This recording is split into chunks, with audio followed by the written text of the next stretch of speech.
Animation पाठशाला। नमक का दरोगा। एक गांव था। वहाँ पर मुंशीधर नामक एक व्यक्ति रहता था। वह काम की तलाश में शहर जाने वाला था। उसके पिता अनुभवी पुरुष थे। मुंशीधर के पिता उसको समझाने लगे, बेटा, तुम घर की दुर्दशा देख रहे हो। हम ऋण के बोझ से दबे हुए हैं। घर में लड़कियां हैं जो कि फटाफट बड़ी हो रही हैं। मैं सूखे हुए पेड़ के समान हो रहा हूँ, क्या पता कब गिर जाऊँ। बेटा, अब तुम ही घर के मुखिया हो। बेटा, तुम महीने में आने वाले पैसों पर ध्यान मत देना। तुम हमेशा रिश्वत के पैसों पर ध्यान देना। वहाँ जाकर ऐसा काम करना जहाँ पर रिश्वत मिलती हो। ऊपरी आमदनी तो भगवान देता है। तुम खुद ही विद्वान हो, मैं तुम्हें क्या समझाऊं। तुम मनुष्य की परिस्थिति देखो। जो गरज वाले लोग हो उन्हें कठोरता से पेश आओ तो लाभ ही लाभ प्राप्त होगा, और जिन्हें गरज नहीं है उन्हें सरलता से पेश आओ। वंशीधर भी आज्ञाकारी पुत्र थे। पिताजी ने जो भी बातें की वह ध्यान से सुनी और चल पड़े। लगता है वह घर से अच्छे सुकून देखकर निकले। वहाँ जाकर उन्हें दरोगा की नौकरी प्राप्त हुई। उन्हें वहाँ पर पैसे तो अच्छे मिल रहे थे और ऊपरी आय का तो ठिकाना ही नहीं था। मुंशीधर के पिताजी को भी बहुत अच्छा लगा और वह बहुत खुश हुए। पड़ोसियों के मन में जलन उठने लगी। सर्दी के दिन थे और रात का समय था। नमक के सिपाही चौकीदार नशे में फुल थे। मुंशीधर को यहाँ आए कुछ 6 महीने हो गए, लेकिन कुछ समय में ही इन्होंने बड़े बड़े अफसरों का दिल जीत लिया। बड़े बड़े अफसर भी इन पर विश्वास करने लगे थे। नमक के ऑफिस से 1 किलोमीटर दूर जमुना नदी बहती थी। दरोगा जी अपने ऑफिस में मीठी नींद में सो रहे थे। अचानक उनकी आँख खुली तो नदी की प्रवाह की जगह गाड़ियों की गड़गड़ा की आवाज आने लगी। दरोगा जी उठ गए और उन्होंने सोचा, इतनी रात को गाड़ियां नदी के पास से कौन ले जा रहा है? अवश्य ही कुछ न कुछ गोलमाल हो रहा है। और वह देखने चल पड़े। गाड़ियां नदी के पास से जा रही थी। उन्होंने डांट कर पूछा, ये किसकी गाड़ी है रे? आदमियों में कुछ कानाफूसी हुई। तब आगे खड़े आदमी ने कहा, साहब, पंडित आलोपीदीन की। कौन पंडित आलोपीदीन? दातागंज के निवासी। मुंशी वंशीधर जी चौंक गए। पंडित आलोपीदीन इस इलाके के सबसे प्रतिष्ठित जमींदार थे। लाखों रुपए का लेन देन करते थे। इधर छोटे से बड़े कौन ऐसे थे जो उनके ऋणी न हो। उनका व्यापार भी बड़ा लंबा चौड़ा था।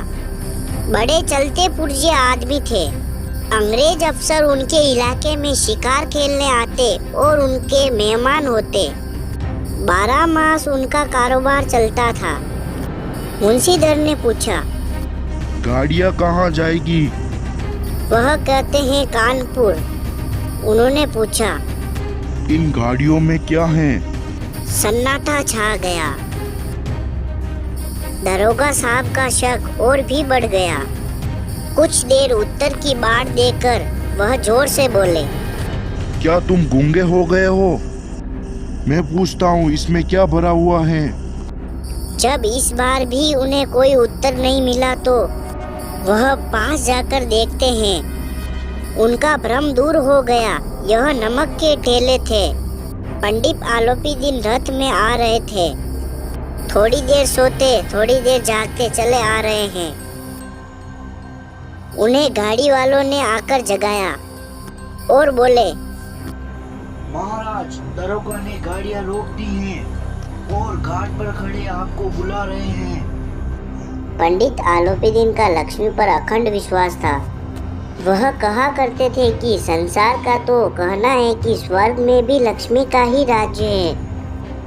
इन्हें वह जैसे चाहती हैं वैसे नचाती हैं। लेटे ही लेटे गर्व से बोले, चलो मैं आता हूँ। यह कहकर पंडित आलोपीदीन ने पान खाया। फिर लिहाफ ओढ़े हुए दरोगा जी के पास गए और बोले, बाबूजी, आशीर्वाद कहिए। हमने ऐसा कौन सा अपराध कर लिया कि आपने हमारी गाड़ियाँ रोक दी? हम ब्राह्मणों पर तो आपकी कृपा दृष्टि रखनी चाहिए। वंशीधर जी रुखाई से बोले, ये तो सरकारी हुक्म है साहब। पंडित आलोपीदीन जी हंसकर बोले, हम सरकार के हुक्म को नहीं जानते और न सरकार को। हमारे सरकार तो आप ही हैं। हमारा और आपका तो घर का मामला है। हम कभी आपसे बाहर हो सकते हैं। आपने व्यर्थ का कष्ट उठाया। यह हो नहीं सकता कि इधर से जाएं और इस घाट के देवता को भेंट न चढ़ाएं। मैं तो आपकी सेवा में स्वयं ही आ रहा था। वंशीधर पर ये चिकनी चुपटी बातों का कोई प्रभाव नहीं पड़ा। ईमानदारी की नई उमंग थी। कड़क कर बोले, हम उन नमक हरामों में नहीं हैं जो कोड़ियों पर अपना ईमान बेचते फिरते हैं। आप इस समय हिरासत में हैं। आपका कायदे के अनुसार चालान होगा। बस मुझे अधिक बातों की फुर्सत नहीं है। बबुल सिंह, तुम इन्हें हिरासत में ले चलो। मैं हुक्म देता हूँ। पंडित आलोपीदीन चौंक गए। गाड़ी वालों में हलचल मच गई। पंडित जी के जीवन में कदाचित यह पहला अवसर था कि पंडित जी को यह ठोकर बातें सुननी पड़ी। बदलू सिंह आगे बढ़ा, किंतु रोब के मारे यह साहस न हुआ कि उनका हाथ पकड़ सके। पंडित जी ने धर्म को धन का ऐसा निरादर करते हुए कभी नहीं देखा था। विचार किया, यह अभी उद्दंड लड़का है। यह मोह माया के जाल में कभी नहीं पड़ा। आलोपीदीन बहुत दया भाव से बोले, बाबू साहब, ऐसा न कीजिए। हम मिट जाएंगे। इज्जत धूल में मिल जाएगी। हमारा अपमान करके आपके हाथ क्या आएगा? हम किसी तरह आपसे बाहर थोड़ी है। वंशीधर ने कठोर स्वर में कहा। हम ऐसी बात नहीं सुनना चाहते। आलोपीदीन ने जिस सहारे को चट्टान समझा वह पैरों के नीचे से खिसकता हुआ मालूम हुआ। स्वाभिमान और धर्म ईश्वर को कड़ी चोट पहुंची, किंतु अभी तक धन की सांख्यिकी शक्ति का पूरा भरोसा था। अपने मुख्यतर से बोले, लाला जी, 1000 नोट बाबू साहब को भेंट करो। ये इस समय भूखे शेर हो रहे हैं। वंशीधर ने गरम होकर कहा, 1000 नहीं, 1,00,000 भी मुझे सच्चे मार्ग से हटा नहीं सकता। धर्म की इस बुद्धिहीन दृढ़ता से और देव दुर्लभ त्याग पर मन बहुत झुंझलाया। अब दोनों शक्तियों में संग्राम होने लगा। धन से उछल उछल कर आक्रमण करने शुरू किए। 1000 से 5000, 5000 से 10,000, 10,000 से 15,000 और 15,000 से 20,000 तक नौबत पहुंची। किंतु धर्म आलोपीदीन जी वीरता के साथ इस बहुसंख्यक सेना के प्रमुख अकेले पर्वत की भांति अटल खड़ा रहा। आलोपीदीन निराश होकर बोले, अब इससे अधिक मेरा साहस नहीं है। आगे आपको अधिकार है। वंशीधर ने अपने जमादार को ललकारा। बदलू सिंह मन में दरगो जी को गालियां देता हुआ पंडित आलोपीदीन की ओर बढ़ा। पंडित आलोपीदीन घबराकर 2-3 कदम पीछे हट गया। अत्यंत दीनता से बोले, बाबू साहब, ईश्वर के लिए मुझ पर दया कीजिए। मैं 25,000 पर निपटारा करने के लिए तैयार हूँ। वंशी जी बोले, असंभव बात है। 30,000 पर? किसी तरह से भी संभव नहीं। क्या 40,000 पर भी नहीं? 40,000 नहीं, 40 लाख भी असंभव है। बदलू सिंह, इस आदमी को अभी हिरासत में ले लो। अब मैं एक शब्द भी नहीं सुनना चाहता। धन ने धर्म को पैरों तले कुचल डाला। आलोपीदीन ने एक हष्ट-पुष्ट मनुष्य को हथकड़ी लिए हुए अपनी ओर आते देखा। चारों ओर निराशा के कतार दृष्टि से देखने लगे। इसके बाद एकाएक मूर्छित होकर गिर पड़े। दुनिया सोती है पर दुनिया की जीभ झांकती है। अगला दिन हुआ। सवेरे देखिए तो छोटे बड़े सबके मुंह पे यही बात सुनने देती है। जिसे देखिए वही पंडित के व्यवहार पर टिप्पणी कर रहा था। निंदा की बौछार हो रही थी, मानो संसार में पापी का पाप कट गया हो। पानी को दूध के नाम पर बेचने वाला ग्वाला, रेल में बिना टिकट के सफर करने वाला बाबू, जाली दस्तावेज बेचने वाला सेठ और साहूकार, यह सब के सब देवताओं की भांति बोल रहे थे। जब पंडित आलोपीदीन गिरफ्तार होकर कांस्टेबल के साथ हाथों में हथकड़ी पहने, हृदय में ग्लानि और शोक भरे लज्जा से गर्दन झुकाए हुए अदालत की तरफ चले तो सारे शहर में हलचल मच गई। बहुत सारे लोग उन्हें देख रहे थे। इतने लोग तो मेलों में भी नहीं आते, किंतु अदालत में पहुंचने की देर थी। पंडित आलोपीदीन इस आगाध वन के सिंह थे। अधिकारी वर्ग उनके भक्त थे, अमेल उनके सेवक, वकील मुख्यतः उनके आज्ञापालक थे। चपरासी तथा चौकीदार तो उनके बिना माल के गुलाम थे। सभी लोग विस्मित हो रहे थे, इसलिए नहीं कि आलोपीदीन ने क्यों यह कर्म किया, बल्कि इसलिए कि वह कानून के पंजे में कैसे आए। ऐसा मनुष्य जिसके पास असाध्य साधन करने वाला धन और बड़ी तत्परता से आक्रमण को रोकने के लिए वकीलों की एक सेना तैयार की गई। बंशीधर जी आलोपीदीन को अदालत में लेकर पहुंच गए। न्याय के मैदान में धर्म और धन के युद्ध होने लगे। बंशीधर जी चुपचाप खड़े थे। उनके पास सत्य के सिवा न कोई बल था, न स्पष्ट भाषण के अतिरिक्त कोई शस्त्र। गवाह थे किंतु लोभ से डामाडोल। यहाँ तक कि मुंशी जी को न्याय भी अपनी ओर से खींचा हुआ दिखाई दे रहा था। वह न्याय का दरबार था, परंतु उसके कर्मचारियों पर पात का नशा छाया हुआ था। किंतु पक्षपात और न्याय का क्या मेल। जहाँ पक्षपात हो वहाँ न्याय की कल्पना भी नहीं की जा सकती। मुकदमा शीघ्र से समाप्त हो गया। डिप्टी मजिस्ट्रेट ने अपने तजवीज में लिखा, पंडित आलोपीदीन के विरुद्ध दिए गए प्रमाण निर्मूल और भ्रमात्मक हैं। वह एक बड़े आदमी हैं। यह बात कल्पना के बाहर है कि उन्होंने थोड़े लोभ के लिए ऐसा दुस्साहस किया हो। मजिस्ट्रेट ने वंशीधर के लिए कहा, नमक से मुकदमे की बढ़ी हुई नमक हलाली से उसके विवेक और बुद्धि को भ्रष्ट कर दिया है। वंशीधर को भविष्य में होशियार रहना चाहिए। वकीलों ने यह फैसला सुना और उछल पड़े। पंडित आलोपीदीन मुस्कुराते हुए बाहर निकल गए। आलोपीदीन ने रुपये की लूट की। जब वंशीधर बाहर निकले तो लोग उन्हें बुरा भला कहने लगे। चपरासियों ने झुक झुक के आलोपीदीन को प्रणाम किया। वंशीधर जी बहुत दुखी हुए। वंशीधर ने धन से बैर ले लिया, उसका मूल्य उन्हें चुकाना ही पड़ा और उन्हें नौकरी से निकाल दिया गया। बेचारे भग्न हृदय, शोक और खेद से दुखी होकर घर चले गए। जब वह घर पहुंचे तो उनके पिताजी ने उनसे कहा, जाते जाते इस लड़के को मैंने समझाया था, लेकिन इन महाशय ने मेरी एक ना सुनी। सब मनमानी करता है।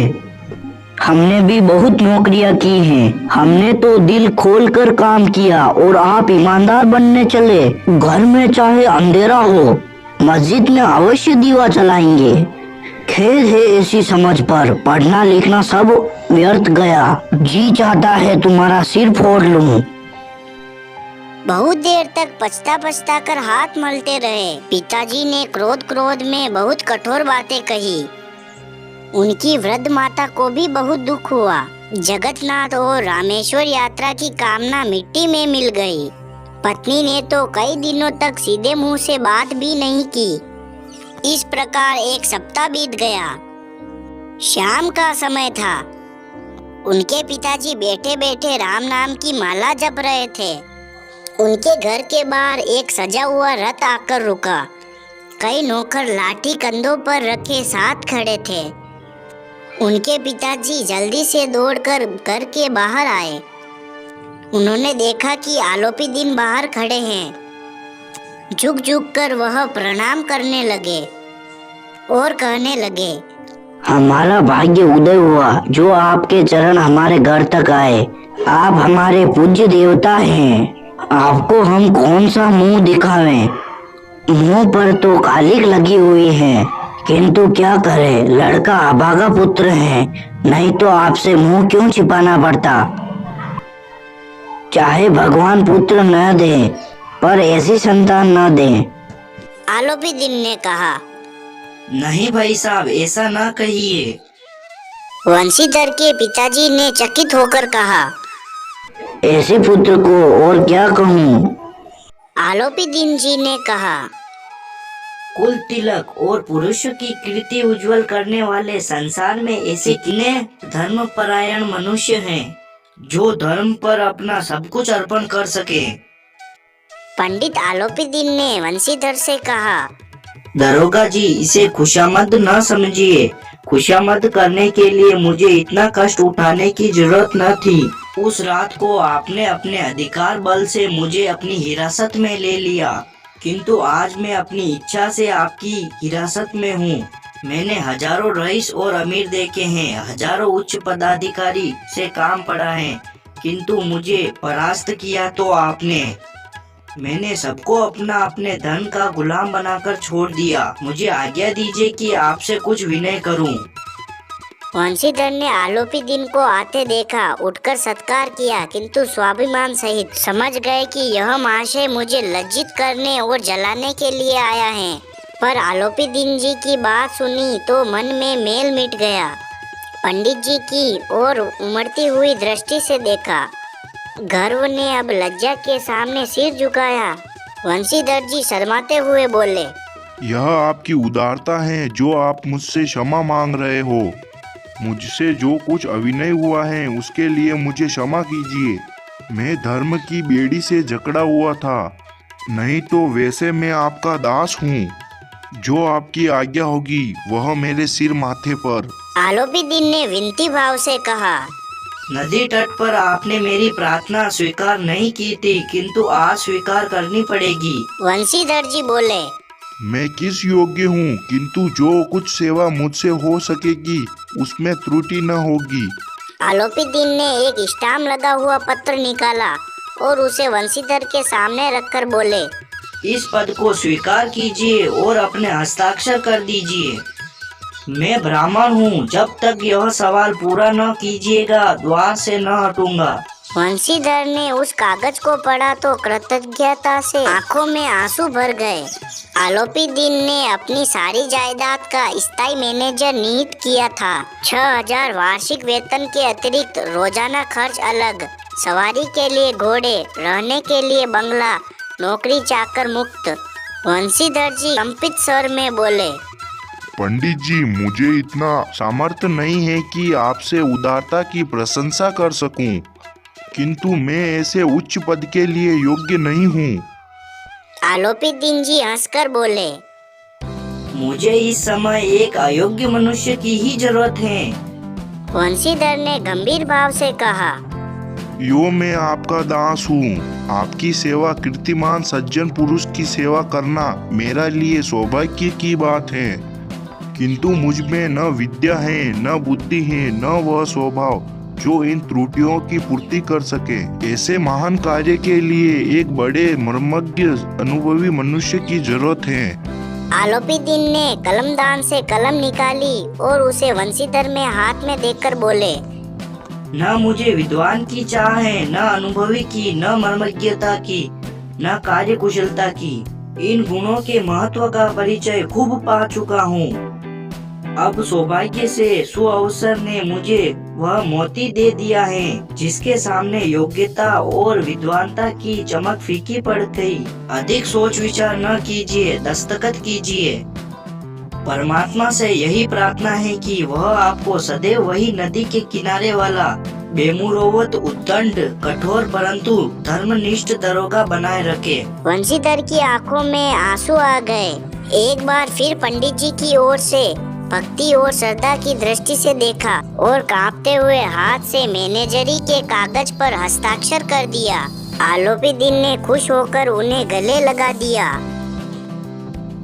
तो बच्चों, कहानी कैसी लगी है हमें कमेंट में जरूर बताना। वीडियो को लाइक करें और चैनल को सब्सक्राइब करें। आपको कौन सा पात्र सबसे अच्छा लगा, अगली कहानी कौन सी चाहिए, हमें कमेंट में जरूर बताना। जब तक के लिए जय हिंद, जय भारत।